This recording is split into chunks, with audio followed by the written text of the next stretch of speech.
Es Pablo Escobar. Fuimos a Colombia. Fuimos a ver este fenómeno que está ocurriendo con Pablo Escobar. ¿Por qué? El rey de los narcos se ha transformado en un símbolo de adoración. ¿Por qué el pueblo lo venera? Todo en el próximo informe de la Hermandad.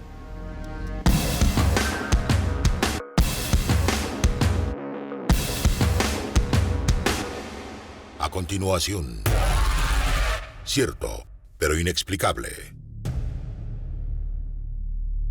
En Antioquia todos conocen las inversiones en el campo de la industria, en el campo de la ganadería y en el campo de la construcción. Siempre he asegurado que mi dinero no tiene vínculos con el narcotráfico. Fue el narcotraficante más poderoso y buscado del mundo en la década de los 80, el que puso de rodillas a Colombia con decenas de sicarios, bombas, asesinatos y secuestros. Esa época fue una época de terror, de miedo, desprestigió al país. El daño que hizo ese hombre a la humanidad es comparado con Hitler o un Nerón, un hombre sin entrañas. Cuesta creer que alguien así, dueño del mercado mundial de la cocaína y responsable de miles de muertes, sea objeto de culto y veneración. Pero su deceso cimentó la leyenda. Podía haber sido un muy buen presidente. Sí, yo sí creo que está vivo. No era un padre, no era un amigo, no era un patrón, era un Dios. Hoy Pablo Escobar Gaviria, el mítico jefe del cartel de Medellín, tiene devotos que le oran, que lo invocan, que hablan del lado bueno de un dudoso héroe. Le regaló un barrio entero a gente que vivían en un basurero. ¿Era gratis? No, todo lo cobraba. Era el patrón del bien para nosotros. Viajamos a Medellín a indagar este fenómeno y la profunda contradicción de un hombre con dos caras, a quien el destino favoreció con millones y lujos, que varias veces lo salvó de sus enemigos, pero que a los 44 años decretó su muerte.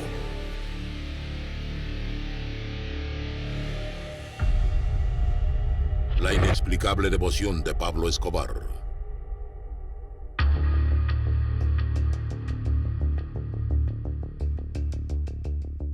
Una muchedumbre enardecida y furiosa dejó en claro el 3 de diciembre de 1993 que Pablo Escobar jamás moriría con su funeral. Que esa fecha de triunfo para los gobiernos de Colombia y Estados Unidos por la extinción del narcotraficante más peligroso sería solo el comienzo del mito, y así fue. Se hago un capo de capo. Hay que tenerle respeto. Sí, yo lo adoro. Me duele que no esté aquí. Tengo fe en Dios y la Virgen que está vivo. ¿Dónde podría estar? Por allá lejos, donde nadie lo moleste. Hoy en Medellín está de moda el narcoturismo, visitas guiadas a la tumba y propiedades de Pablo Escobar y que los extranjeros pagan, atraídos por la historia, según ellos, no contada del narcotraficante. Creo que era un hombre muy inteligente, tenía un montón de grandes ideas que llevó a cabo en diferentes aspectos de su vida. Robin Hood, yeah. Pero la imagen de generoso benefactor del pueblo no la inventaron los guías turísticos. Es la faceta que el propio narcotraficante cultivó desde muy joven, regalando canchas, parques y viviendas a los pobres, y que siguió haciendo en sus años de político, como concejal y luego diputado, incluso con la venia de sacerdotes. Nosotros tuvimos una madre que fue una educadora, pero una educadora con alma y corazón. Ella fue una líder social impresionante. Pablo le sigue los pasos a mi mamá. Nos regalaba era por camionados de adobe para que le trajéramos a la gente, para que construyeran las casitas. No, hombre, la gente le agradece una casita, pues que no tienen que vivir o un mercadito. Pero en realidad, pues cuando la gente toma conciencia de que eso es una plata mala vida, que eso es la plata del pecado, de la muerte. Lo que hizo Pablito no lo hizo nadie, porque no lo hizo ni el Estado, ni el gobierno, ni el gobernador, ni el alcalde, ni el concejal. O sea, hay gente que trata de mostrarnos a un Pablo humano, pero era un hombre implacable, era un hombre que mandaba a asesinar tranquilamente como tomarse un café.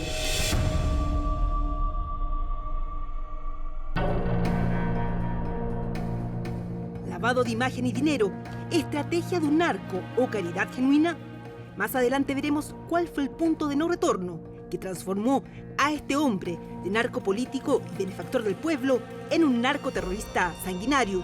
Lo curioso es que hoy En varios hogares de Medellín, Pablo Escobar, lejos del recuerdo negativo, es el centro de altares, oraciones e incluso de quienes creen en sus milagros. Se ganó tantísimos cientos, miles, de Dios le pague, que quien dice que no puede hacerlo. La prueba más patente de la ciega devoción a Pablo Escobar es este mural en la población que él mismo construyó para dar casa a los más pobres de Medellín y donde sus pobladores lo veneran como un héroe y también como un santo popular.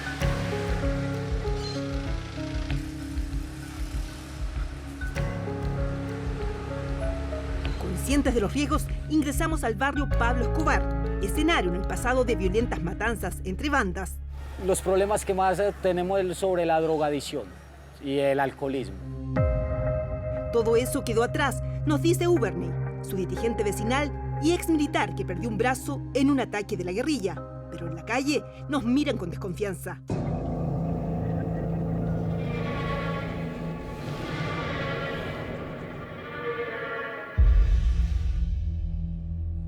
Arriba del mural reina esta imagen del niño Jesús de Atocha, regalada por la madre de Pablo Escobar, devota de esta figura católica igual que su hijo. Siempre cargaba en su billetera una imagen del niño Jesús de Atocha que mi mamá siempre se la daba.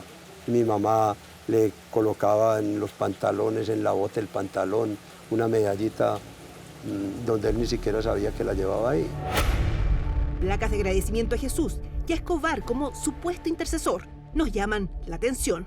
Pablo Escobar en este momento está en el cielo, al lado de Dios, intercediendo por nosotros. 5.000 asesinatos se le atribuye. Bueno, opinión respetable, pero este barrio es el espacio donde solamente está destinado para hablar bien de Pablo Escobar. En su casa, Uberney le enciende diariamente velas a la Virgen y a Escobar para pedir una escuela y una cancha de fútbol para el barrio, según él, en total abandono. Permanentemente el gobierno nos ha dicho que para poder invertir en el barrio hay que cambiar el nombre al barrio.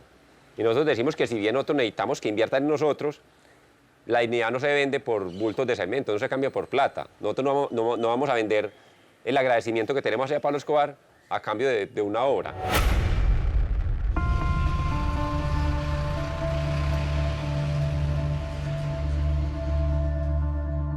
El barrio de 5.000 casas nos recuerda algunas calles de Valparaíso. Aquí, los propietarios más antiguos guardan como un tesoro sus recuerdos de Pablo Escobar. Pablito era muy amable, muy cariñoso. Nosotros hicimos un pesebre aquí abajito. Él vino de Papá Noel. Cuando todos los niños y todo empezaron Papá Noel, y arrancó y se fue, no volvió. Desde eso nunca más lo volví a ver. Don Iván no solo le reza, ha ido a decenas de misas por el alma del narcotraficante y lo defiende de sus crímenes. Tengo recuerdos de él en la mente día por día, lo recuerdo diario y le rezo diario. Pero él se volvió malo porque lo hicieron volver malo.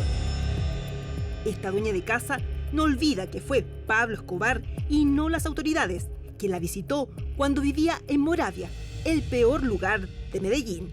Vivía entre la basura. Yo vivía en un ranchito, un solo espacio, una cama, una mesa con un fogón. Salía a la puerta y pasaban unas ratas grandes. Es horrible hablar de eso, es horrible. Pablo me dijo a mí,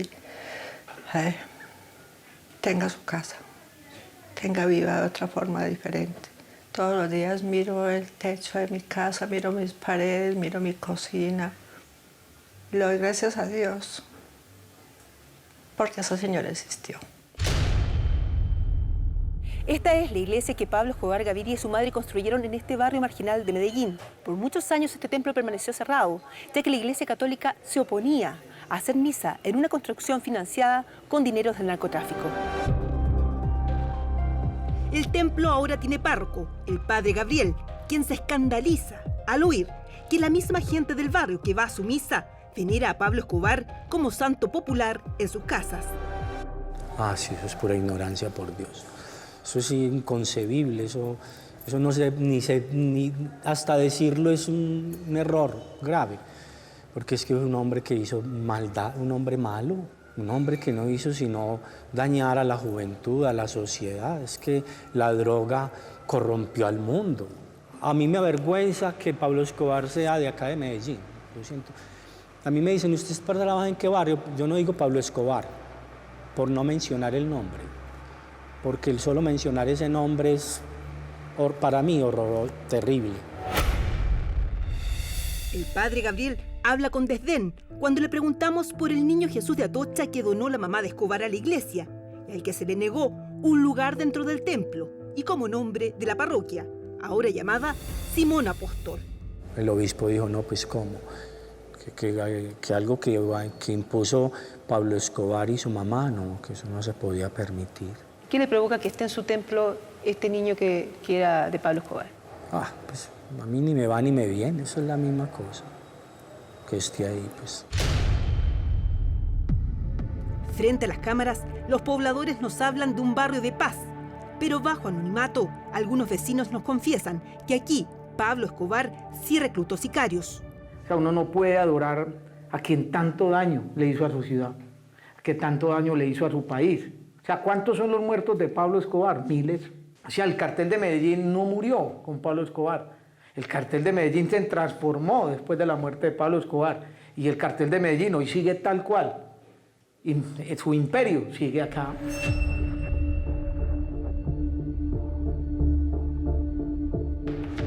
Son las contradicciones de este barrio, donde la devoción a este hombre es genuina, pese a las heridas y al legado de muerte de Escobar, que la mayoría de los colombianos se niega a olvidar.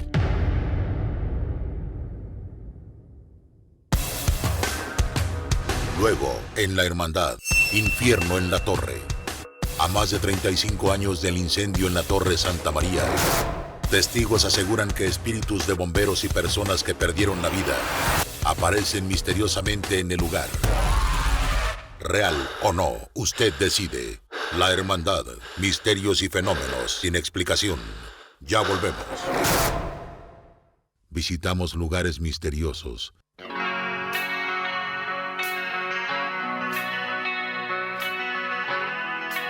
Caminamos por la oscuridad, pero también nos conectamos con la luz. Real o no, usted decide.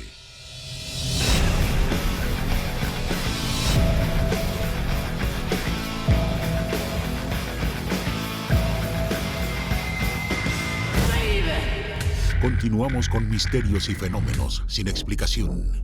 La Hermandad. La Hermandad.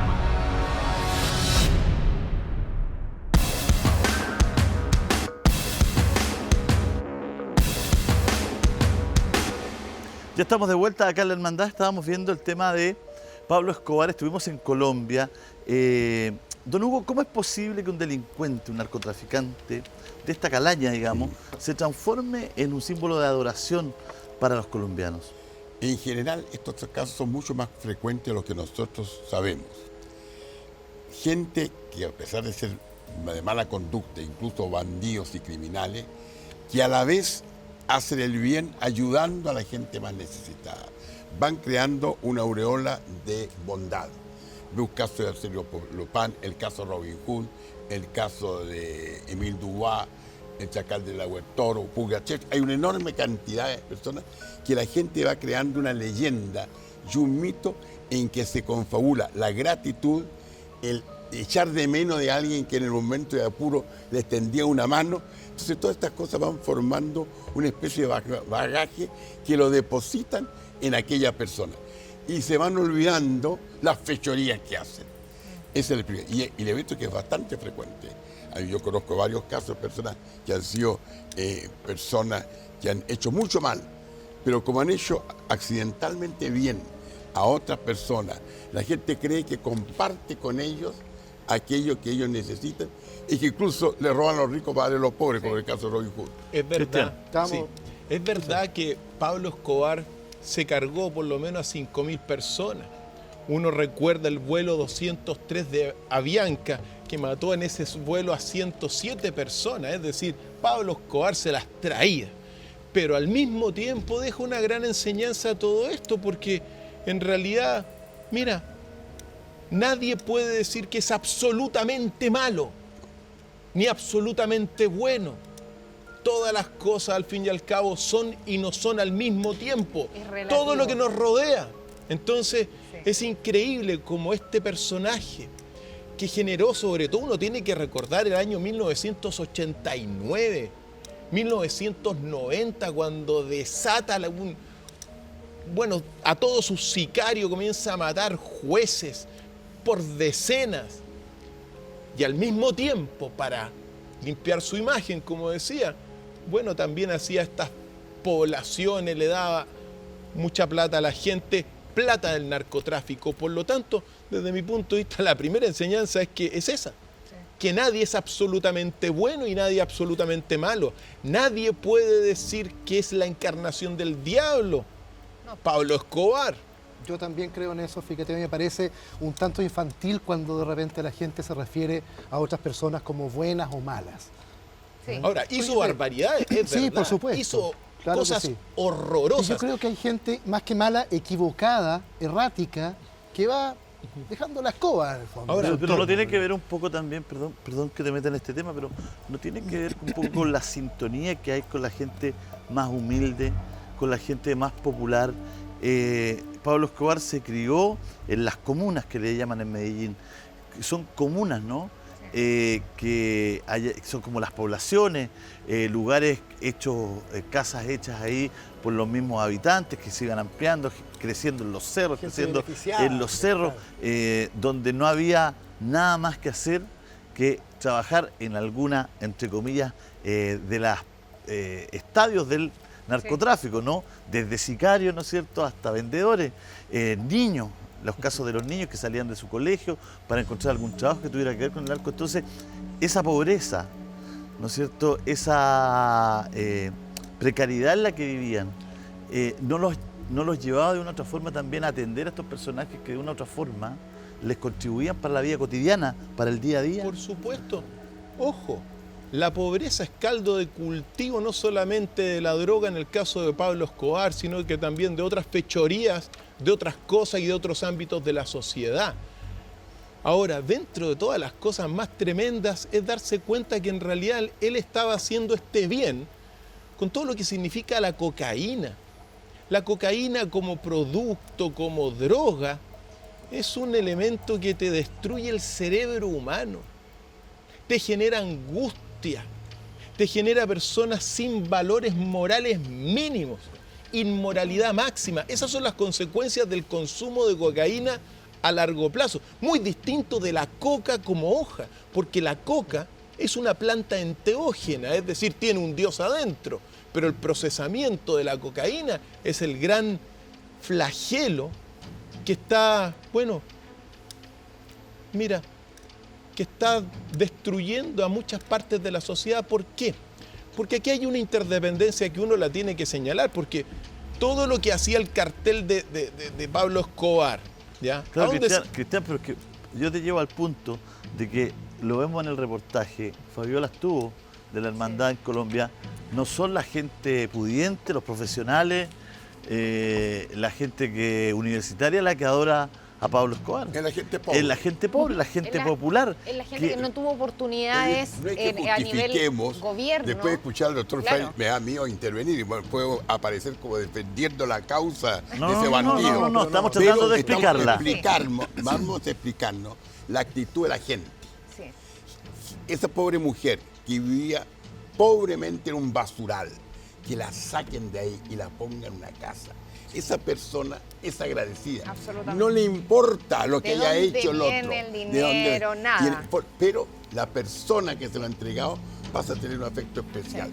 Ahora, porque también el sistema y el modelo ahí falla, don Hugo. Claro, no, sí falla. Porque cuando falla el sistema y el modelo, cuando hay esos bolsones de pobreza tan grandes, porque Pablo Escobar venía de ahí. Exactamente. Y entonces, Pablo sabía las necesidades. Pero hay una cosa muy importante, que mucha gente viene de ahí, pero cuando prosperan demasiado se olvidan de dónde vienen.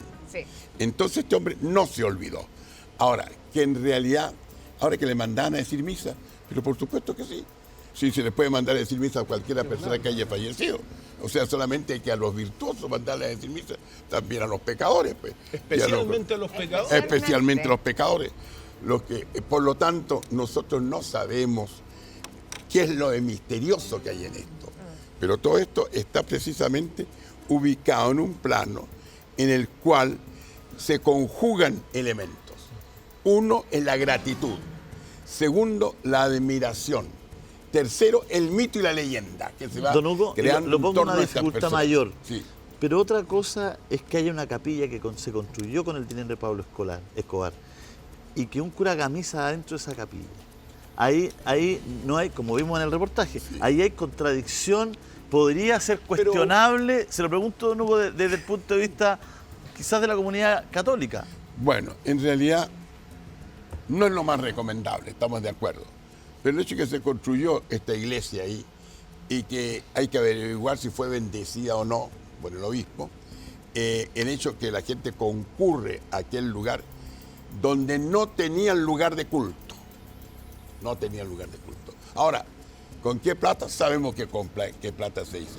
No debe haberse hecho, pero el hecho es que ya está construida. Y el otro está muerto. Ahora, es muy secundario eso desde mi punto de vista, la pregunta que haces, querido Julio. ¿Por qué? Porque si uno recuerda el mismo Vaticano, fue construida con la plata de la venta de las indulgencias.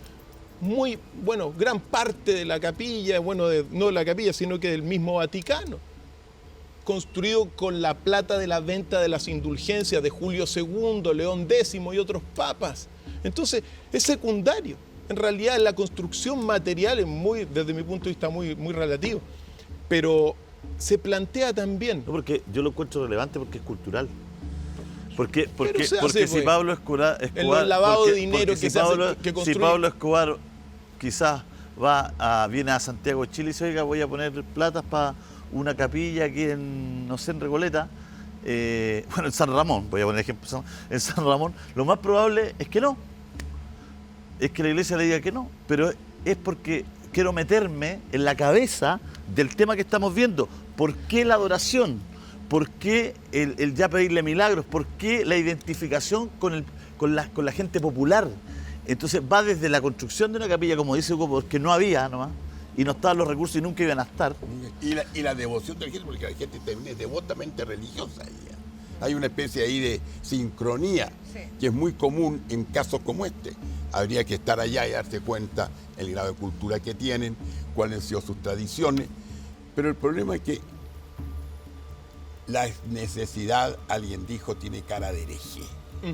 Cuando alguien está necesitado y alguien le tiende la mano a uno en los momentos difíciles de la vida, uno nunca se olvida de esa persona. No solamente en el caso de la gente con menos recursos que otra, ¿no será también una identificación con esa transgresión, con ese personaje transgresor que pasaba por sobre la ley?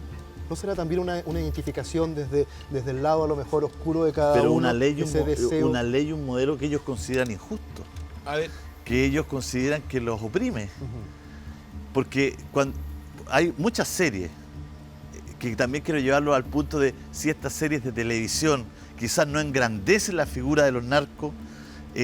Hace poco veía la serie Rosario Tijera, de esta niñita del colegio que se transforma en una sicaria, una serie colombiana, y sirve porque está grabada en las mismas comunas, en los mismos barrios, en los mismos lugares donde ocurrían los hechos. Entonces, también la gente había un sentimiento de injusticia, ¿no? Recordemos, contextualicemos como le gusta a Cristian, contextualicemos el Colombia de aquella época, con guerrilla, con pobreza, con gente que iba armando sus casas, que llegaba también en los cerros, Cristian. Sí, efectivamente. Pero para meterse en la mente de por qué esta persona se vuelve santo para alguna... ¿Te propongo algo? Te propongo algo. Sí, pues. Tenemos la segunda parte del reportaje que fuimos a hacer a Colombia, con imágenes exclusivas. Vamos a tener la respuesta de Cristian. Vamos a hacer un pequeño corte y volvemos a la hermandad.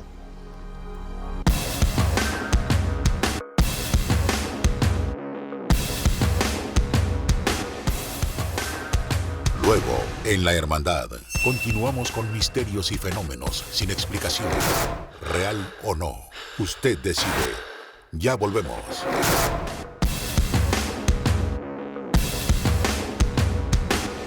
Ya estamos de vuelta, estamos hablando de Pablo Escobar.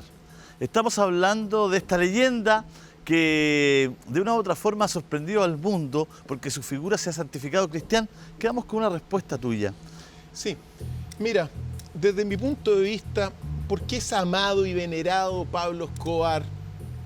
Es bastante simple. Por su capital, porque entregó dinero a la gente pobre. Por eso simplemente. Además que uno tiene que recordar que el poder que logró Pablo Escobar con el cartel de Medellín es inconmensurable. Tenía 500 predios, helicópteros, autos, motos, lujo, tenía un zoológico lleno de animales. Es decir, llegó a tener tanto dinero gracias al narcotráfico dirigido especialmente a los Estados Unidos, porque uno tiene que decir que el principal consumidor de cocaína en el mundo es los Estados Unidos. Entonces recibió tanta plata que mira, hacerle una casa a la gente de extrema pobreza que vive en Colombia es bastante poco, es decir, no se desfinanció, sin embargo, invirtió en su buena fama simplemente con un poco de plata de su fortuna que tuvo. Por lo tanto, desde mi punto de vista, no hay que buscarle más allá al hecho de por qué adquirió tanto prestigio social. Claro, pero doctor Fay, aquí nosotros no justificamos al señor Escobar. Es un bandido, un criminal, un asesino. Nosotros miramos aquí el problema desde el punto de vista de los beneficiarios, de los pobres, de los que recibieron eso. Ellos, que son los que han creado este mito y esta leyenda, lo hacen precisamente porque la gratitud en la gente más pobre siempre es mayor que en las personas más ricas. Y la gente más pobre que recibe cualquier ayuda los compromete siempre y no juzga de resto. Los que son más poderosos reciben, agradecen, pero juzgan mucho.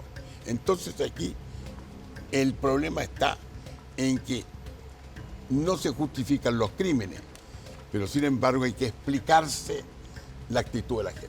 No, Hugo, pero no olvida. Si él fue tan malo, entre comillas, en vida, y después al morir él, ¿hay alguna transformación que él haya sufrido para que ahora esté cumpliendo los pedidos que le hace la gente? En el plano espiritual. En el plano espiritual. En el plano espiritual, bueno. El que dispensa estas cosas siempre es Dios por lo demás. Se vale de instrumentos. Instrumentos que pueden ser bastante malos y abollados algunos. Pero el problema es que el misterio está, nosotros no sabemos qué ocurrió el instante en que muere este señor Escobar. Si hubo o no hubo arrepentimiento. Nadie sabe, son los misterios más grandes que hay. Entonces el hecho de que la gente lo venere todavía, le pidan cosas, claro, y que teóricamente, entre comillas, cumpla, es una ¿Pero hubo situación... arrepentirse suficiente? ¿Cómo? ¿Arrepentirse suficiente para llegar al reino de Dios? En algún momento sí, a última hora sí, porque no hay tiempo para reparar el mal que se ha hecho. Pablo Escobar pudo haber tenido una vida de crimen, asesinato, pero hay un ejemplo, Julio, de venta de droga, y al final se arrepintió y se Pero hay un ejemplo. En la cruz, junto con Cristo, está el buen ladrón, el que llaman ladrón, que era un bandido por lo demás. Bastó una frase: Jesús, acuérdate de mí cuando estés en tu reino. Nada más. Y Jesús le dijo: en verdad te digo que hoy estarás conmigo en el paraíso. O sea, bastó un acto de amor de parte de este bandido para que Jesús lo perdonara. Claro, por eso tú estás pensando en un perdón terreno de nosotros. Ahora, un perdón terreno es distinto. Claro, no en un perdón divino. Ahora, es muy importante este debate que se está dando con Pablo Escobar para que sobre todo los chilenos se saquen el dualismo que siempre o somos buenos o somos malos. Le ganamos a Bolivia, somos buenos para el fútbol. Le perdimos con Brasil, somos lo peor que hay. Hay que salir del dualismo. Pablo Escobar fue y no fue santo. Así de simple. Fue criminal y no fue criminal al mismo tiempo. Entonces, que nos permita eso analizar con una mayor perspectiva y no cosificar a la persona como lo bueno y lo malo, porque lo bueno está en lo malo y lo malo está en lo bueno. Filosóficamente, doctor Fay, es lo que usted llama dualismo. Es lo último que ha dicho. Eso yo lo llamo biunidad. El dualismo es que las cosas son absolutamente negras o absolutamente blancas. El dualismo es cuando ser y o no ser al mismo tiempo. O sea, no, eso no es ser dualismo. bueno y ser malo a la vez. No, eso no es dualismo. Eso es simplemente lo más profundo. Don Hugo, las cosas no son absolutamente Nosotros nos encarnamos en este plano, una de las dificultades más grandes es la dualidad. Eso es nuestro gran conflicto. Y de hecho, el propósito de muchas corrientes espirituales es llegar a la unidad. Perdón, yo le tengo una pregunta a don Hugo, y no sé si me puede ayudar Vanessa en esto, pero ¿quién hace al santo? Porque yo creo que esa es la pregunta enigmática. Sí, es que esa persona, ese ser humano, por sus acciones, cuestionadas por algunos, adoradas por otras, ¿no es cierto?, llega a un terreno donde él se arrepiente, pide perdón, llega al cielo y es posible adorarlo, o es la gente. Bueno, somos los que estamos vivos, los que le damos una connotación. Ahí se convierte. En primer lugar, solo el que llega al cielo ya es santo. El último en el reino de los cielos, decía el Señor, es superior a Juan Bautista. Bueno, el problema está en que las buenas obras son todas muy buenas, de supuesta la gracia, y que hay personas, para quien se declara santo, quien lleva vida virtuosa en grado heroico, no basta con que sea una buena persona, y además también, porque hacen milagros muchas veces, o sea, consiguen de Dios que hagan milagros. Pero no basta, pero hay muchos santos desconocidos. Sí, vida virtuosa y milagro. Y esos milagros, Julio, son determinados por una comisión simplemente. Para que nosotros los reconozcamos como tal. Pero hay muchas personas que están en el cielo y son verdaderos santos. Los quiero invitar, querida hermandad, y a ustedes en sus casas, a ver la segunda parte de este reportaje, porque fuimos a Colombia, investigamos, preguntamos, hicimos una crónica de por qué esta veneración a Pablo Escobar. La hermandad fue en busca de respuestas a Colombia. Mírenlo.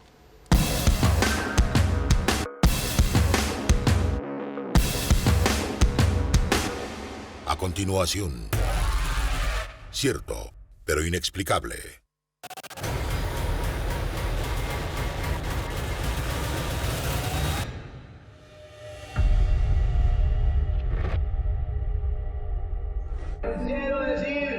Pablo Escobar soñaba en grande. En 1983 era millonario, diputado, y nadie aún tenía pruebas de sus vínculos con la mafia. Él estaba preparándose para ser presidente de Colombia.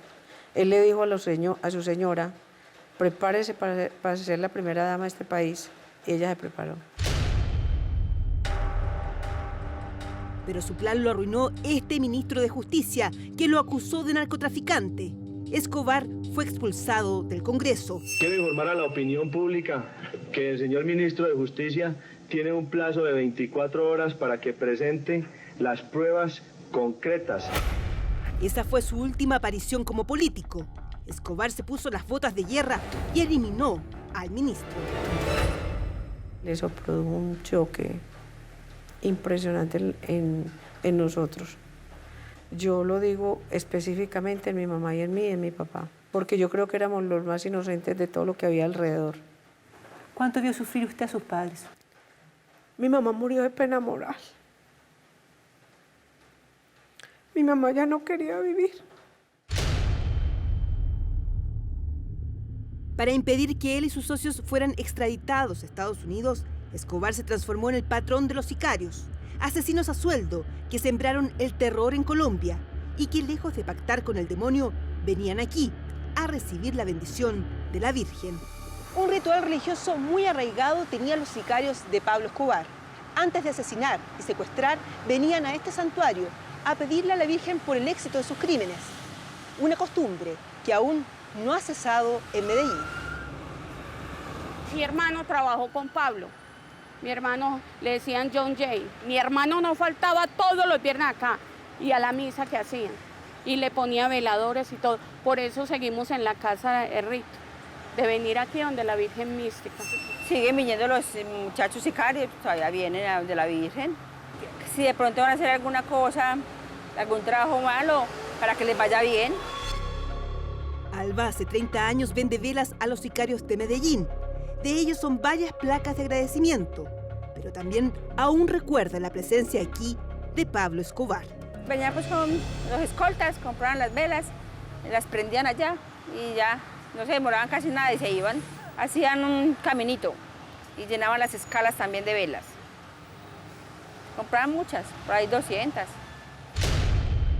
Más poderosa que esta costumbre para los sicarios como Popeye, quien asesinó con sus manos a 257 personas, era la fidelidad a Escobar. Para nosotros no era un padre, no era un amigo, no era un patrón, era un Dios.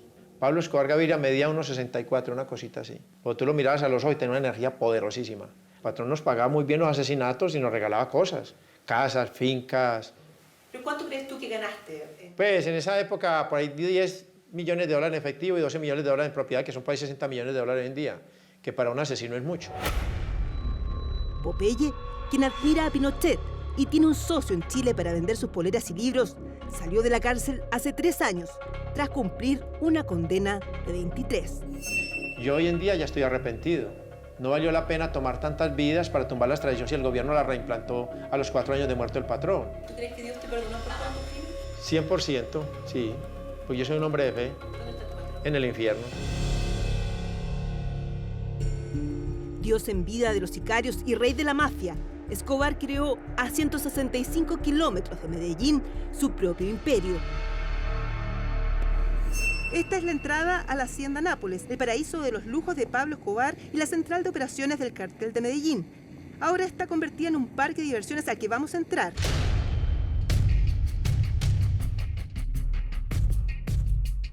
Nada queda de los años de gloria de esta hacienda de 3.000 hectáreas. Algunos de los animales del zoológico de Escobar y la pista donde sus aviones despegaban con cocaína. Pero la mansión fue demolida, la colección de autos quemada, la plaza de toros convertida en museo africano y las caballerizas en museo de fotos de los crímenes. Un parque acuático para las familias colombianas intenta dar un nuevo uso a esta finca, donde también corrió sangre por orden de Pablo Escobar. Dentro de la Hacienda Nápoles llegaba gente en carros, en helicópteros, en aviones, ahí secuestrados para torturar. Muertos 300 y torturados por ahí 250. Tal vez por eso aquí penan de noche, según este guía turístico. Aquí en la hacienda hay una cueva donde dicen que espanta porque él torturaba a la gente ahí en ese lugar. Dentro de la Hacienda Nápoles, obviamente los turistas no pueden ingresar a eso, es un lugar privado y se dice que en ese lugar espanta. La gente que trabaja aquí en la hacienda lo comenta. En la noche se escucha eso. En el edificio Mónaco, hoy vigilado por la policía, y donde Escobar y su familia se salvaron de una bomba del cartel de Cali, también se tejen leyendas sobre supuestas apariciones. Pero es el tema de los números en la vida de este hombre lo realmente inexplicable. En su primera foto como delincuente aparece el 1 y el 2. Pablo nació el 1 de diciembre y curiosamente falleció el 2 del mismo mes. Cuando él murió, eso le dejan pues la fecha en la placa, la fecha del día que él murió. Entonces la gente hizo ese número en una cosa que llamamos chancia. ¿La lotería? Chancia de la lotería. Y ganaron con ese número. Lo perseguía el 2. Para mí lo perseguía, pero yo no puedo asegurar eso. Simplemente es un análisis, ¿Es extraño? una anécdota. ¿Y es extraño? Es extraño. Otro misterio que aún genera polémica es quién mató a Pablo Escobar. ¿Quién lo mató? Cualquiera de sus balas. Ahí participó Estados Unidos, participó gobierno colombiano, participaron paramilitares, participaron mafiosos. Entre todos lo mataron. ¿Y lo mataron por qué? Porque Pablo era su mayor enemigo. Sí, él, pero no el negocio. Pablo se mató. Pablo lo decía, que él no se dejaba coger vivo. ¿Y qué certeza tiene que él se haya matado? Yo estuve en el anfiteatro, yo escuché los comentarios, yo estuve dentro de medicina legal y ahí en ese momento se escucharon todas esas cosas. Más allá de los mitos y leyendas sobre el narcotraficante, Luz María sufre por el destino que tuvo su hermano y también sufre por las víctimas, a cuyas familias ha dejado mensajes de paz y reconciliación en sus tumbas. Hay que demostrarle al mundo que tú no eres responsable de lo que hizo tu hermano y de que te tienen que respetar si sientes ese cariño y ese amor por él. esa lucha como ser humano es dolorosa. Hay mucha parte de la historia de Pablo que no se puede repetir en ningún ser humano del mundo.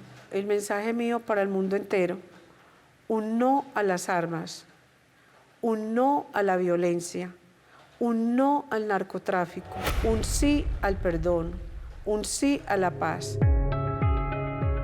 Pablo Escobar murió, pero no el narcotráfico en Colombia. Sus sucesores aprendieron la lección de que este negocio y el poder se manejan mejor en las sombras, lejos de la política, de los sueños de grandeza, y más aún, lejos de propiciar una guerra contra el Estado que este hombre perdió de la peor manera.